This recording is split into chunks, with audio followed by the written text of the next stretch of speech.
Hi, my name is Kyle with Tomcat TV, and today I want to talk about No Way Home, which is the newest installment in the MCU's Spider-Man franchise. So, basically, officially makes it the Tom Holland Spider-Man movies a trilogy. At this point, at least until they make more. I guess the home trilogy, as it is. Spider-Man No Way Home, there's really no way of getting around it. It was amazing. It was incredible. Honestly, throughout the entire movie, I was really just trying my darndest to not let nostalgia influence my opinion of the movie too much. Because there was always, these things that I wasn't really a fan of Homecoming or Far From Home. I did, at least initially, think Far From Home was better than Homecoming, and I think I still do. I've seen it a couple times. I can't really get into either of those movies, and I have a lot of problems with those movies, which the purpose of this video is not to really get into that. Maybe in a bit of a spoiler talk, I might talk about it a little more and where my problems are with those Spider-Man, but we'll talk about specifically what I liked about this one without getting into too much detail. First off, obviously not a spoiler, the villains having them come back from both Amazing Spider-Man and come back from the Sam Raimi Spider-Man movies was absolutely incredible. Alfred Molina, his appearance was amazing, and I freaking loved it. It was so great to see him again, and his performance, he gives 110%. It was just perfect. And then, of course, obviously you have William Dafoe, who is incredible as Green Goblin. And what I figured out, it's not necessarily, because I've heard people saying before going to see this that it's the scariest he's been, which I think is true, but it's not really that his performance is any scarier. I just think it's the Green Goblin without the camp of the Sam Raimi Green Goblin, because there's a lot more camp in those. There's a lot cheesier, and this movie without that camp enabled the Green Goblin to be absolutely terrifying. He was a terrifying character in the original Spider-Man, obviously, in '02, which is one of my favorite superhero movies of all time. That one and then the second one. But I do think that he did an incredible job in this movie, and it was such a pleasure to watch. It was so great. And I tell you what, actually, I'm not going to get into that because I don't want to spoil anything for anybody who hasn't seen it yet and who is, not wanting spoilers and just wants to hear my non-spoiler talk. But also Electro was really good to see too. Sandman, the Lizard. I want to get into more details on that, but I think those could get more into the spoiler territory, so I'd rather not. I really enjoyed seeing the evolution of Tom Holland's Peter Parker from beginning to end of this movie. I feel like he started at the beginning of the Tom Holland, the type of Spider-Man than Peter Parker that I didn't really care for, and you see his growth through the beginning. I know, honestly, from the very first 10 minutes of this movie, I realized it was going to be fixing a lot of the problems I had with the first two. And I was really excited pretty much immediately going into it, because the tone just felt like it was setting something big up, that the stakes felt big, which I have really appreciated. And that's the big thing that I felt like was really cool about this, because even though the other two Spider-Man movies had such large scale battles and things that, or at least maybe not the Vulture one and Homecoming wasn't that large scale, but Far From Home was huge on the scale, Avengers level threat, but this one, it felt huge, and it wasn't just because of the multiverse implications.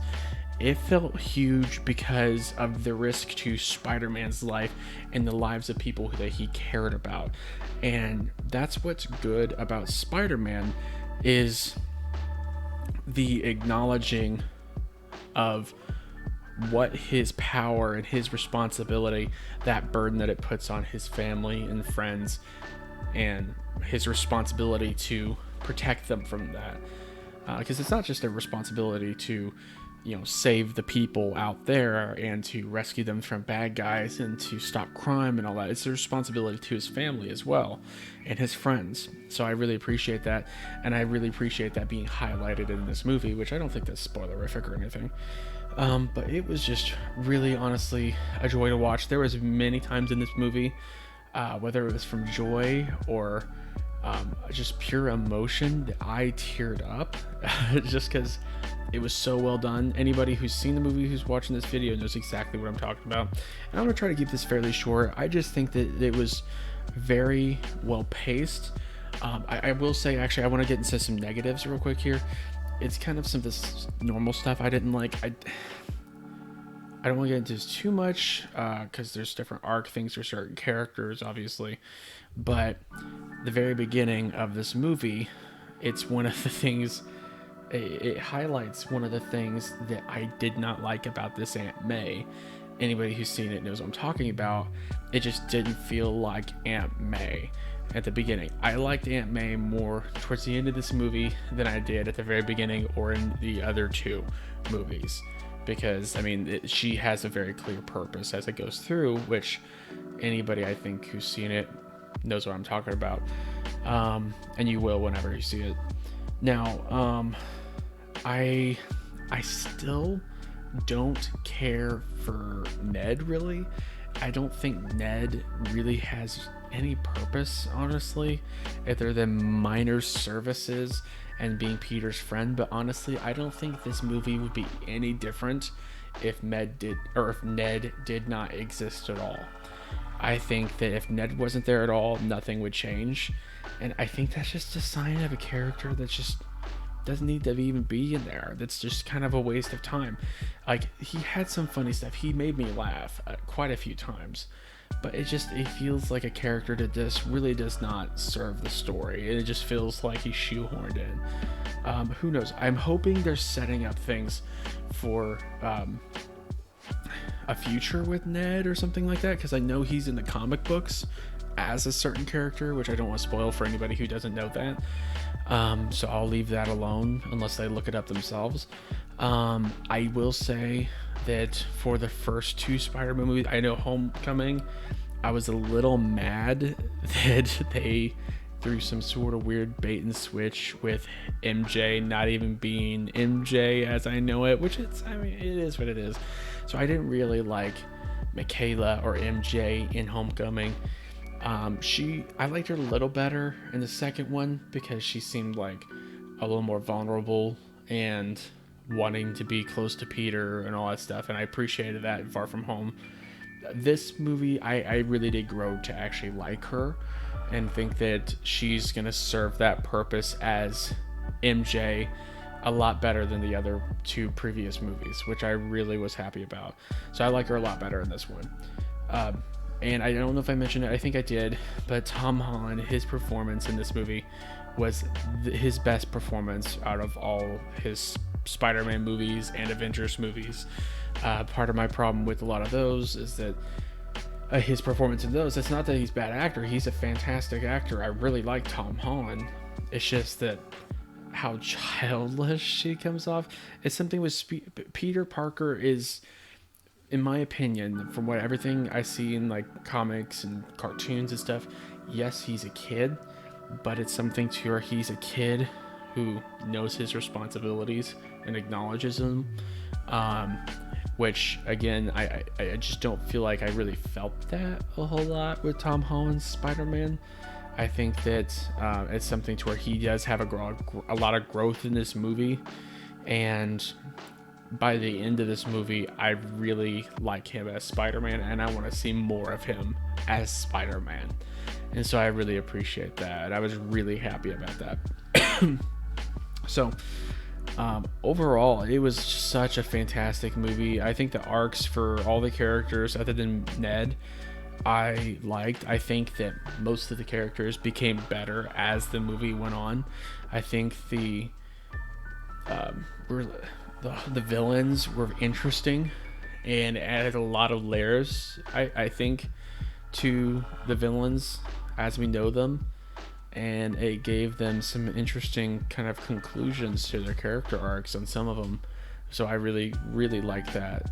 And so I'm really excited to see what comes next from the MCU Spider-Man, and I think he has the potential. He really has the potential to be one of the best Spider-Man around. Now, Tobey Maguire is always going to be my favorite. That's bottom line. I don't think you can change that because there's this, obviously the nostalgia factor, but also Tobey Maguire's performance as Peter Parker was absolutely incredible.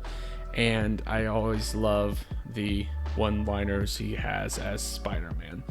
And those movies are just iconic, and I love them so much. And there's so much depth to them, too.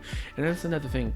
I feel like Spider-Man with Tobey Maguire and his version of Aunt May and all that stuff, the Sam Raimi ones, there's so much depth of character and of story, and it's something to where they didn't really match that with Homecoming and Far From Home. Now, No Way Home, I think they did their best to try to add that depth, and I think they honestly succeeded, and I'm really happy about it. I'm really excited to see what comes next from Spider-Man. And everything in the MCU and Doctor Strange. I just watched the Doctor Strange trailer with my wife because she loves the Doctor Strange movie, and she's Benedict Cumberbatch. She really enjoys watching. She hates Star Trek, but she really enjoyed watching him in Star Trek Into Darkness because he's incredible in that. But yeah, I'm really excited to see where the MCU's heading, because honestly, after Endgame, I was pretty much done. And I think this movie, honestly, is kind of revitalized my desire to watch things from the MCU. So I'm really excited to see what's next. So that being said, thank you so much for watching. Let me know what you thought of Spider-Man No Way Home. Comment down below, like this video if you appreciate my thoughts, and subscribe to my channel if you want to see more reactions and reviews and stuff like that, and I'll be happy to give that to you. If you like this video, obviously drop a like, subscribe for more, and comment down below what you'd like to see next. And if you'd like to see me talk about Scream and my favorite moments in that, and anything that maybe would be interesting as far as that's concerned.